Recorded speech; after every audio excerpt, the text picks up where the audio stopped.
नमस्कार, दीपजेस फाउंडेशन में आपका स्वागत है। और आज हम विरासत कर के बारे में पढ़ेंगे और इनहेरिटेंस टैक्स जो चर्चा का विषय बना है। सरकार इनहेरिटेंस टैक्स जनता के ऊपर लगाने की सोच रही है, तो इससे जनता को कौन सी परेशानी, कौन सी समस्याओं का सामना करना पड़ेगा, इसको हम विस्तार से समझेंगे। तो देखिए, एक्चुअली आपके नाम में ही छिपा है विरासत कर। विरासत कर नाम में ही छिपा है विरासत कर, इनहेरिटेंस टैक्स। इसका मतलब यह होता है कि किसी पिता का संपत्ति जब पुत्र या पुत्री को ट्रांसफर होता है, पुत्र या पुत्री को ट्रांसफर होता है, तब पिता के द्वारा किए गए संपत्ति पर लगने वाले टैक्स को ही इनहेरिटेंस या विरासत कर कहते हैं। इसको आप जरा उदाहरण से समझिए। मान लीजिए रमेश अपने संपत्ति को रमीशा को ट्रांसफर करना चाहता है, अपनी पुत्री को ट्रांसफर करना चाहता है। इनके पास मान लीजिए 10 करोड़ रुपए की संपत्ति है। इनको ये ट्रांसफ़र करना चाहते हैं रमीशा को ट्रांसफ़र करना चाहते हैं। मान लीजिए सरकार द्वारा इनहेरिटेंस टैक्स 30% लगाया गया, 30% लगाया गया। तो इस 10 करोड़ का 30% यानी कि 3 करोड़ रुपया सरकार को देना पड़ेगा, और यह 3 करोड़ रमेश देंगे। यानी कि रमीशा को दिए गए संपत्ति के ऊपर लगने वाले कर को ही इनहेरिटेंस टैक्स यानी कि विरासत कर कहते हैं। ठीक है, यहाँ तक आप लोगों ने समझ लिया। अब ये विचार आया क्या, क्यों आया? जैसे कि जिन जिन देशों में आज़ादी मिली, या फिर भारत को ही मान लेते हैं, जब आज़ादी मिली 1947 में, तो आज़ादी एक्चुअली में हमें राजनीतिक मिला है। मतलब कि हमें सत्ता में भागीदारी हासिल करने का, वोट देने, चुनाव में पार्टिसिपेट करने का, ये हमें आज़ादी मिली, यानी कि राजनीतिक आज़ादी हमें मिली है। लेकिन आर्थिक गुलामी आज भी है, क्योंकि आज भी असमानता है। तो इस समस्या से निपटने के लिए लोगों ने ये सोचा कि विरासत कर लगा दिया जाए। तो विरासत कर का उद्देश्य एक्चुअली में यह होता है कि यह अमीर से धन लेकर गरीब के कल्याणकारी योजनाओं में लगाना, गरीब के कल्याण के लिए काम करना, जिससे अमीर और गरीब के बीच की जो दूरी है समाप्त करना, यही इनहेरिटेंस टैक्स का उद्देश्य है, विचार है। लेकिन यह विफल हो गया। विफल होने के कई कारण थे, क्योंकि इसने इनहेरिटेंस टैक्स लगने के बाद भी देश में गरीबी और अमीरी की जो एक खाई है वो बराबर बढ़ती जा रही है। अब देखिए, इसकी अगर हम इतिहास की बात करते हैं, तो इतिहास में इसका क्या रोल रहा है। तो आज़ादी के बाद से ही हमारे देश में इनहेरिटेंस टैक्स की मांग होने लगी, और ये कहा जाने लगा कि जिनके पास ज़्यादा संपत्ति है वो अपनी पीढ़ी को जब अपनी संपत्ति ट्रांसफ़र करे तो उस पर विरासत कर लगना चाहिए, और उस टैक्स को जनता के जो गरीब जनता है उनके कल्याण के लिए लगाना चाहिए। तो इसकी शुरुआत जो है 1953 में जवाहरलाल नेहरू जी ने किया था। जवाहरलाल नेहरू जी ने इसका शुरुआत किया था। और जो इस पे टैक्स का रेट था, उस समय टैक्स का रेट जो था 85% था। यानी कि अगर कोई पिता जो है अपने पुत्र को संपत्ति हस्तांतरित करता था, उसको देता था विरासत के रूप में, तो वो उस पर 85% टैक्स यानी 85% कर जो है सरकार को देता था। लेकिन उस समय के जो पढ़े लिखे जो जमींदार थे, जो पढ़े लिखे बड़े संपत्तिवान थे, वो उन कानून में छोटे मोटे लूफॉल ढूंढ लेते थे, छोटी मोटी कमियां ढूंढ लेते थे। उसके बाद भी 85% टैक्स रहने के बाद भी वो संपत्ति का कर यानी विरासत कर सरकार को नहीं देते थे, जिसके बाद 1985 में इस टैक्स को समाप्त कर दिया गया था। उसके बाद हम देखते हैं 1985 में जब राजीव गांधी की सरकार आती है, 1985 में राजीव गांधी की जब सरकार आती है, तो वह इस टैक्स को समाप्त कर देते हैं, जिसको स्टेट ड्यूटी कहा जाता था, जिसका रेट था 85%। अब राजीव गांधी का कहना यह था कि हम इस विरासत कर को यानी कि इनहेरिटेंस टैक्स को समाप्त इसलिए कर रहे हैं कि जनता जो पढ़े लिखे हैं, जो काफ़ी समझदार हैं, जो कानूनी भाषाओं को जानते हैं, वो अच्छे अच्छे वकीलों को पकड़ कर कानून के छोटे मोटे लूपहॉल ढूंढकर या फिर कोई और तरीका ढूंढकर वो टैक्स देने से बच जाते थे, और बदले में उस टैक्स को वसूलने का जो खर्च आता था वो बहुत ज़्यादा आता था। तो इसलिए 1985 में राजीव गांधी की सरकार ने इस टैक्स को समाप्त कर दिया। अब देखिए, अब हाल में ही ये मीडिया में आप लोग देखे होंगे, मीडिया में राजनीतिक दलों के द्वारा, पत्रकारों के द्वारा ये चर्चा चल रहा है कि इनहेरिटेंस टैक्स देश में फिर से लगाया जाए। अब ये देखिए कि उस समय 1980 की जो बातें थी उस समय कुछ और था, लेकिन अभी वर्तमान में ये इनहेरिटेंस टैक्स या विरासत कर क्यों नहीं लगाना चाहिए, इस पे हम चर्चा करेंगे। देखिए, उसका सबसे बड़ा कारण ये है इनहेरिटेंस टैक्स आज के समय में क्यों नहीं लगाना चाहिए। देखिए, उसका रीज़न ये है कि 1980 की अपेक्षा आज की अर्थव्यवस्था बहुत अच्छी है।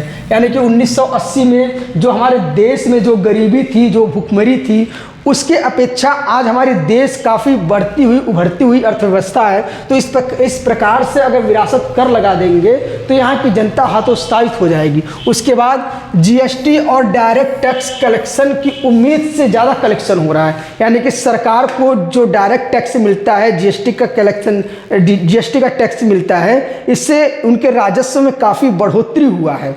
उसके बाद हम देखते हैं भारत दुनिया की सबसे बड़ी अर्थव्यवस्था बनने की तरफ है, या बढ़ती हुई अर्थव्यवस्था है। यानी कि भारत जो है, जिसकी जो अर्थव्यवस्था बहुत तेज़ी से बढ़ रहा है। साथ में देश के पास 100 यूनिकॉर्न है। यूनिकॉर्न उसको कहते हैं, यानी कि वो सभी संस्था या कंपनी जिसकी संपत्ति लगभग $1 बिलियन, इसको अगर हम समझ सकते हैं इंडियन रुपीज में तो $800 करोड़ लगभग, 800 करोड़ रुपए, 800 करोड़, ये हम समझ सकते हैं। उसके बाद दुनिया का सबसे बड़ा स्टार्टअप इकोसिस्टम वाला देश है। यानी कि अभी क्या है, देश में प्रत्येक युवा कुछ न कुछ नया करने के लिए, कोई न कोई रोजगार करने के लिए इस समय देश की ऐसा माहौल बना है। साथ में पिछले 15 सालों में रोड, नाला, platform, railway station, bus stand, इन सब का बहुत तेज़ी से विकास हुआ है। तो इसलिए देश में अभी विरासत कर लगाकर उनको हतोत्साहित नहीं किया जा सकता है। इसके बाद अगर नुकसान क्या होगा, इनहेरिटेंस टैक्स या विरासत कर अगर लगा दिया जाए तो सबसे बड़ा नुकसान क्या होगा। सबसे बड़ा जो नुकसान होगा वह नुकसान ये होगा कि पूंजीपतियों का पलायन हो जाएगा। अब जैसे कि मान लीजिए, एग्जाम्पल इसको समझ लीजिए, आप एग्जाम्पल में समझ लीजिए, अगर मान लीजिए अंबानी यहाँ पे जो बहुत तेज़ी से विकास कर रहे हैं, बहुत अच्छा व्यापार कर रहे हैं, तो हर एक पिता का सपना होता है कि वह भले कितनी भी कठिनाइयों से अपने जीवन यापन करे, लेकिन अपने पुत्र के लिए वो सुख का प्रबंध करता है। तो अंबानी जी जितनी भी संपत्ति कमा रहे हैं, वो चाहते हैं कि उनका जो पुत्र है, उनकी आने वाली पीढ़ी है, उसका अच्छे से उपयोग करे, अच्छे से उपभोग करे। तो वह सोचेंगे कि मेरी संपत्ति मेरे पुत्र को आसानी से हस्तांतरित हो जाए। ठीक है, अब अगर मान लीजिए अंबानी के ऊपर इनहेरिटेंस टैक्स या फिर विरासत कर लगा दिया जाएगा, तो यह सोचेंगे कि भारत से अच्छा हम किसी अन्य देश में चले जाते हैं जहां पे हमें संपत्ति के सृजन करने पर, संपत्ति की अर्जन करने पर और उसके ट्रांसफर करने पर किसी प्रकार का कर नहीं लगेगा। तो जो बड़े बड़े पूंजीपति हैं देश के, वो पलायन कर जाएंगे, वह किसी ऐसे देश में चले जाएंगे जहां पे टैक्स कम हो या फिर टैक्स न देने के बराबर हो। देश को एक बहुत बड़ा झटका लग जाएगा। व्यापारी वर्ग, पूंजीपति वर्ग जो अपने परिवार के लिए, अपने पुत्र के लिए संपत्ति का सृजन करते हैं, वो हमारे देश से पलायन हो जाएंगे। उसके बाद हम आगे चलते हैं अगली कड़ी में कि अगर हम ग्लोबली बात करें, अगर वैश्विक स्तर पर बात करें कि इनहेरिटेंस टैक्स कौन कौन से देशों में लगाया जाता है, कौन कौन से देशों में नहीं लगाया जाता है, तो अगर हम बात करेंगे इनहेरिटेंस टैक्स के लगाने पे और नहीं लगाने पे, तो अभी हाल ही में